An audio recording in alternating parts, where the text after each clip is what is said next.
একটা দোয়া আছে, যে দোয়াটা আমি পাঠ করলে না আমার মনের আশা পূরণ হয়ে যাব ইনশাল্লাহ। এমন একটা দোয়ার সন্ধান পাইছি যেটা মনের আশা পূরণের শ্রেষ্ঠ দোয়া। দোয়াটা কি তুমি পড়বা? হ্যাঁ, অবশ্যই পড়ুন। বলো কোন দোয়া, আমিও শুনতে চাই। আমারও মনের অনেক আশা আছে যেটা আমি পূরণ করবার চাই। দোয়াটা হইল আউযুবিল্লাহি মিনাশ শাইতানির রাজিম বিসমিল্লাহির রহমানির রহিম।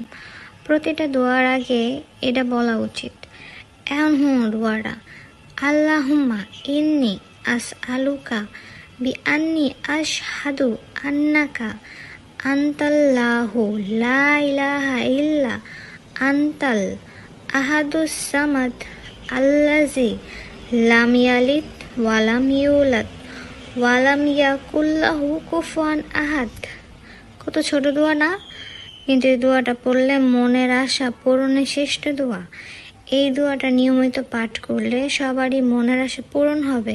তো এখনই দেরি কেন, আপনারাও পড়তে থাকেন। মাশাল্লাহ মাশাল্লাহ, আমি তো এই দোয়া এখন প্রতিদিনই পড়ুম। যে পর্যন্ত আমার মনের আশা পূরণ নয় বা আমি এই দোয়াটা পড়তে থাকুম। তোমাকে ধন্যবাদ এটা বলার জন্য। আমি যাই তাইলে। খালামণি গেল, তাহলে আমিও যাই।